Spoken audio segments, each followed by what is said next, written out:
तो दोस्तों आज की इस वीडियो में हम आपको बताएंगे कि जैसा कि आप जानते हैं कि जनन में हम आपको पहले ही एक वीडियो बना दिए हैं जो पार्ट 1 है। ये पार्ट 2 वीडियो होगा जिसमें से कुछ क्वेश्चन बच गए तो मैं वो जा आपको करवा दूंगा, ठीक है। तो देखिए यहाँ पे जनन का जो आप टॉपिक देख रहे हैं बाबू, क्वेश्चन नंबर 41, टोटल इसमें 60 क्वेश्चन है तो हमने 40 करा दिया, बाकी 20 बच गए हैं तो हम आपको करा देते हैं।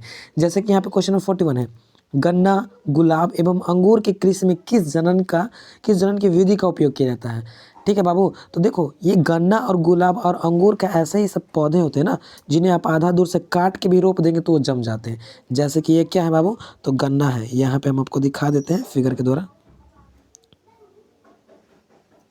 जैसे कि ये आपका क्या है बाबू, ये मान लीजिए कि गन्ना है, ठीक है। और गन्ना को यहाँ से डिवाइड कर दीजिएगा ना, और इसको अगर आप रोपिएगा ना बाबू तो ये जम जाता है। तो इस तरह की जो विधि होता है ना उसको हम लोग काई की विधि बोलते हैं। क्या विधि बोलते हैं बाबू, काई की विधि। यानी ऑप्शन नंबर यहाँ पे बी आपका बिल्कुल करेक्ट हो जाएगा। तो चलिए क्वेश्चन नंबर 42 देते हैं। मादा जनन तंत्र में दोनों अंडवाहिनिकाएं संयुक्त होकर एक लचीले थैलेनुमा संरचना का निर्माण करती है, जिसे हम क्या कहते हैं, तो जिसे हम कहते हैं गर्भाशय। यानी गर्भ में ही जा करके क्या होता है, जो बच्चा जनन होने वाला होता है वहीं पे जाकर के वो स्थिरता रहता है, यानी उसको गर्भाशय बोलते हैं। ऑप्शन नंबर बी इसका सी क्या हो जाएगा, बिल्कुल बाबू सही हो जाएगा ऑप्शन नंबर सी, ठीक है। नेक्स्ट चलते हैं। माँ के रुधिर से पोषण मिलता है। माँ के रुधिर से किसको पोषण मिलता है, तो भ्रूण को। भ्रूण मतलब बच्चा को मिलता है, ठीक है। यानी माँ को रुधिर को हम लोग ब्लड बोलते हैं बाबू, ब्लड, ठीक है। BLOOD, ब्लड का मतलब खून होता है, ठीक है ना। तो खून से ही बच्चा को क्या मिलता है, भ्रूण को पोषण मिलता है, उसी से वो बड़ा होता है, ठीक। 44 देख लेते हैं। मानव मादा में गर्भकाल का समय होता है। तो ये तो सब कोई जानता है कि 9 माह तक बच्चे रहते हैं गर्भ में, उसके बाद फिर बाहर आ जाते हैं, ठीक है। नेक्स्ट चलते हैं, यानी ऑप्शन नंबर इसका ए बिल्कुल सही हो जाएगा। नेक्स्ट देखते हैं क्वेश्चन नंबर 45। ऋतुस्राव का रजोधर्म का समय होता है। ऋतुस्राव का रजोधर्म का समय कितना, तो 2 से 8 दिन का होता है। 2 से 8 दिन का होता है ऋतुस्राव या रजोधर्म का समय होता है 2 से 8 दिन का। यानी जिसको हम लोग मासिक चक्र बोलते हैं, महिलाओं में एक होती है, वो 2 से 8 दिनों का होता है, ठीक। नेक्स्ट आ जाते हैं, महीना में एक बार होता है ये। तो 46 देखते हैं। निषेचन क्रिया के पश्चात युग्मज में क्या बनता है। निषेचन प्रक्रिया के पश्चात युग्मज में क्या बनता है, तो भ्रूण बनता है। भ्रूण मतलब बच्चा बनता है, ठीक है। तो ऑप्शन नंबर इसका बी बिल्कुल सही हो जाएगा, भ्रूण बनता है। नेक्स्ट देख लेते हैं। वह प्रक्रमण जिसके द्वारा जीव अपने जैसे संतानों की उत्पत्ति करता है उसे क्या कहलाते हैं। तो आपको तो पता होना चाहिए बाबू, इसको हम क्या बोलते हैं। इस तरह के हम लोग, ये डायरेक्ट आपका डेफिनेशन है बाबू, किसका, तो जनन का डेफिनेशन, किसका, जनन का। तो जनन किसे कहते हैं, वह प्रक्रमण जिसके द्वारा जीव अपने जैसे संतानों की उत्पत्ति करते हैं, जनन कहलाते हैं, ठीक है। तो ऑप्शन नंबर ए इसका बिल्कुल सही हो जाएगा। नेक्स्ट देखते हैं 48। तो 48 क्वेश्चन क्या है बाबू, तो 48 है आपका प्रश्न, जनन कितने प्रकार के होते हैं। तो देखा जाए तो जनन 2 प्रकार के होते हैं बाबू। हम आपको बता दिए थे कल के वीडियो में, जो वीडियो आप पार्ट 1 देखे होंगे जनन का, कि जनन का 2 प्रकार होते हैं, ठीक है। पहले प्रकार को हम लोग बोलते हैं, पहले प्रकार जो है बाबू उसको हम लोग बोलेंगे, फर्स्ट वाला को क्या बोलेंगे, लैंगिक जनन, ठीक है। और दूसरा जो प्रकार होता है सेकेंड, उसको हम लोग बोलेंगे बाबू अलैंगिक जनन। क्या, अलैंगिक जनन, ठीक है। यानी एक लैंगिक जनन, एक अलैंगिक जनन, तो जनन 2 प्रकार के होते हैं, ठीक। नेक्स्ट चलते हैं ऑप्शन देखते हैं 40 नंबर क्वेश्चन नंबर। इनमें से कौन अलैंगिक जनन की विधि है। अच्छा आपको बता देते हैं कि अलैंगिक जनन है ना बाबू जो मुकुलन, विखंडन, द्विविखंडन और खंडन विधि द्वारा अपने संतान की उत्पत्ति करते हैं। तो देख लीजिए इसमें ऑप्शन नंबर डी सही हो जाए, क्योंकि विखंडन भी अलैंगिक करता है, मुकुलन द्वारा अलैंगिक जनन करता है, फिर विजाणु जनन द्वारा करता है। तो ये आपका होता है अलैंगिक जनन का क्या कर संतान उत्पत्ति करने का ये उनका प्रोसेस होता है, विधि होता है, इसके द्वारा करते हैं। कभी कभी सवाल पूछता है कि कोशिका होता है जो किस कोशिका कौन सा जनन है, तो अलैंगिक जनन के द्वारा अपने संतान की वृद्धि करता है, वो भी किसके द्वारा, तो विखंडन के द्वारा, द्विखंडन के द्वारा भी करते हो। क्वेश्चन नंबर 50 देख लेते हैं बाबू। किस प्रकार के जनन में जनक के शरीर में कलिकाएं निकलती है। तो किस प्रकार के जनन, तो मुकुलन में, मुकुलन का मतलब होता है जैसा कि कोई भी पत्ती हो गया, पत्ती नीचे गिर जाती है बाबू, जैसे कि पत्ती पेड़ से टूट करके क्या हो गई, नीचे गिर गई, ठीक है।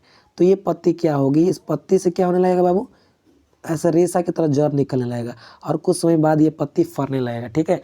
रेशा के बाद जड़ निकलने लगता है, इसी को हम लोग मुकुलन बोलते हैं, यानी मुकुलन विधि। तो किस प्रकार के जनन में जनक के शरीर से कलिका निकलती है, तो मुकुलन में, किसमें बाबू, मुकुलन में। और ये मुकुलन क्या है, तो अलैंगिक जनन है। क्या है बाबू, तो ये अलैंगिक जनन, यानी अलैंगिक का मतलब सिर्फ जिसमें एक जनक होगा, ओनली वन जनक होगा, ठीक है।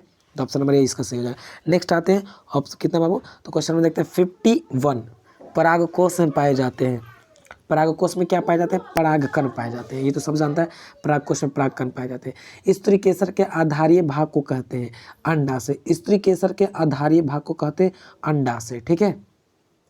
नेक्स्ट क्वेश्चन देखते हैं 53 पुंकेसर के अग्रभाग को कहते हैं, पुंकेसर के अग्रभाग को हम लोग परागकोश कहते हैं। अगर आप बोलिएगा तो हम अड़हुल के फूल से रिलेटेड जितने भी जनन होते हैं पेड़ पौधा में, वो आपको वीडियो बना करके दिखा देंगे, ताकि आपको सब समझ में आ जाएगा जल्दी।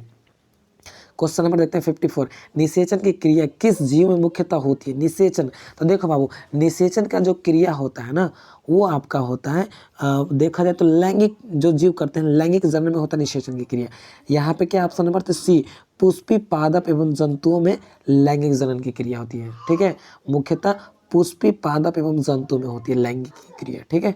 बाकी ईस्ट हो गया, अमीबा हो गया, ये सब में लैंगिक की क्रिया नहीं होती है, ये सब में अलैंगिक की क्रिया होती है बाबू। क्या, तो अलैंगिक इसमें होता है, समझे। इसमें निषेचन नहीं होता है, इसमें निषेचन नहीं होता है, ये बिना कांटेक्ट के कारण ही होता है, समझना क्या, ये बिना कांटेक्ट के कारण उत्पन्न होते हैं बच्चे। आज ये 55 निषेचन के फलस्वरूप अंडाशय की दीवारें बनाती हैं। निषेचन के फलस्वरूप अंडाशय की दीवारें क्या बनाती है बाबू, तो फल बनाती है। अंडाशय जो होता है, अंडाशय ही जा करके फल बनता है, ठीक।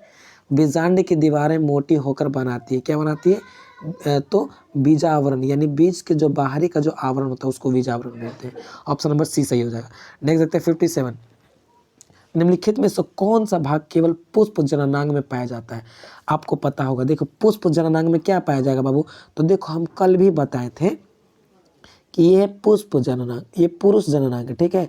और यह क्या है, महिला, तो पुरुष में पाया जाएगा शुक्राणु, ठीक है। और महिला में पाया जाएगा क्या, अंडाणु। तो पूछेगा आपसे कि निम्नलिखित में से कौन सा केवल पुरुष जननांग है, तो पुरुष जननांग पूछेगा तो शुक्राणु, और स्त्री जननांग पूछेगा तो अंडाणु, ठीक है। इस तरह से मार दीजिएगा, ऑप्शन नंबर आपका सी सही हो जाएगा। नेक्स्ट देखते हैं 58 नर युग्मक तथा मादा युग्मक के संयोजन से बनता है।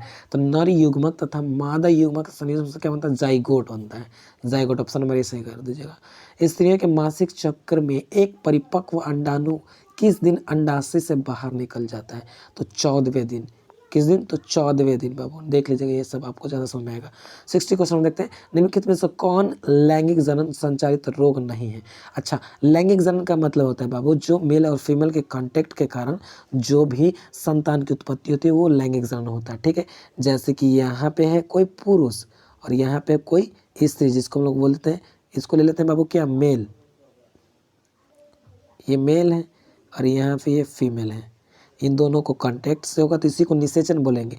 और यहाँ पे मेल फीमेल क्या करेगा बाबू, एक बॉय या गर्ल्स उत्पन्न करेंगे, ठीक है ना, यानी अपने संतान में वृद्धि करेंगे। तो वही बोला, निम्नलिखित में से कौन लैंगिक जनन संचालित रोग नहीं है। एड्स है, एड्स है, सिल्फिस है, टाइफाइड नहीं बाबू, क्योंकि टाइफाइड एक बुखार है जो गंदे पानी से होता है, ठीक है। तो टाइफाइड यहाँ पे ऑप्शन हो जाएगा।